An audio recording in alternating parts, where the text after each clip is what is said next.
Saint Benedict Radio Theater, in cooperation with Heritage History, presents an unabridged recording of Stories of Beowulf, told to the children by H.E. Marshall and read to you by Dominic Treis. This recording is copyrighted 2020 by Saint Benedict Radio Theater.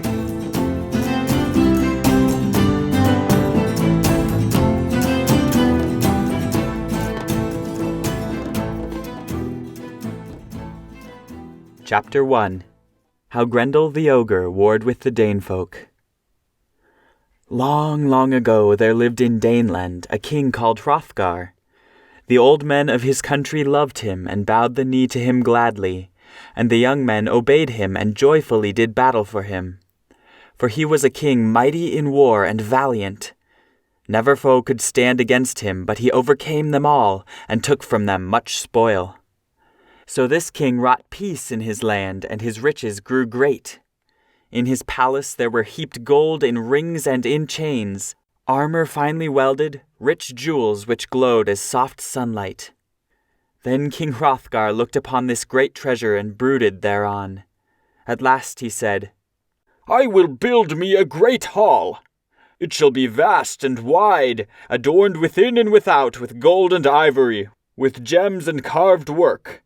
The fame of it shall spread over all the earth, and men shall sing of it for all time. And when it is builded, therein shall I call all my warriors, young and old, and divide to them the treasure that I have. It shall be a hall of joy and feasting." Then King Hrothgar called his workmen and gave them commandment to build the hall.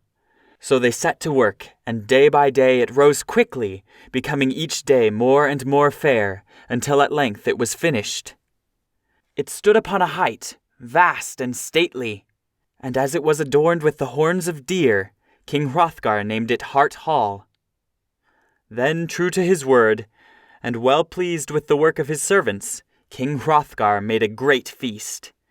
To it his warriors young and old were called, and he divided his treasure, giving to each rings of gold. And so in the hall there was laughter and song and great merriment. Every evening when the shadows fell, and the land grew dark without, the knights and warriors gathered in the hall to feast. And when the feast was over, and the wine cup passed around the board, and the great fire roared upon the hearth, and the dancing flames gleamed and flickered, making strange shadows among the gold and carved work of the walls, the minstrel took his harp and sang. Then from the many-windowed hall the light glowed cheerfully. Far over the dreary fen and moorland the gleam was shed, and the sound of song and harp awoke the deep silence of the night. Within the hall was light and gladness, but without there was wrath and hate. For far on the moor there lived a wicked giant named Grendel. Hating all joy and brightness, he haunted the fastness and the fen, prowling at night to see what evil he might do. And now, when night by night he heard the minstrel's song, and saw the lighted windows gleam through the darkness, it was pain and grief to him. Very terrible was this ogre Grendel to look upon. Thick black hair hung about his face, and his teeth were long and sharp like the tusks of an animal. His huge body and great hairy arms had the strength of 10 men. He wore no armor, for his skin was tougher than any coat of mail that man or giant might weld. His nails were like steel and sharper than daggers, and by his side there hung a great pouch, in which he carried off those whom he was ready to devour. Now, day by day, this fearsome giant was tortured more and more, for to him it was torture to hear the sounds of laughter and of merriment. Day by day the music of harp and song of minstrel made him more and more mad with jealous hate. At length he could bear it no longer. Therefore one night he set out, and creeping through the darkness came to Hart Hall, where after the feast and song were done, the warriors slept. Peacefully they slept, with arms and armor thrown aside, having no fear of any foe. And so with ease the fierce and savage giant seized them with his greedy claws. Speedily he slew 30 of the bravest warriors. Then howling with wicked joy he carried them off to his dark dwelling, there to devour them. Oh, when morning came, great was the moaning in Daneland. When the sun arose and shone upon the desolated hall, and the warcraft of Grendel was made plain, there was weeping. A cry of woe and wailing crept out over the moorland, and the woesome sound made glad the heart of the wicked one. But Hrothgar the mighty sat upon his throne, downcast and sorrowful. He who was strong in war wept now for the woe of his thanes. With eyes dimmed and dark, in grief and rage he looked across the wild, wide moorland, where the track of the monster was marked with blood, and he longed for a champion. But who could fight against an ogre? Before the thought the bravest quailed. Such a fight would be too loathly, too horrible. It was not to be endured. When night fell, the sorrowing warriors laid themselves down to rest with sighs and tears in the bright hall that once had rung with songs and laughter. But the greedy monster was not yet satisfied. His work was not yet done. Stealthily through the darkening moorland again the ogre crept, until he reached the Hart Hall. Again he stretched forth his hand.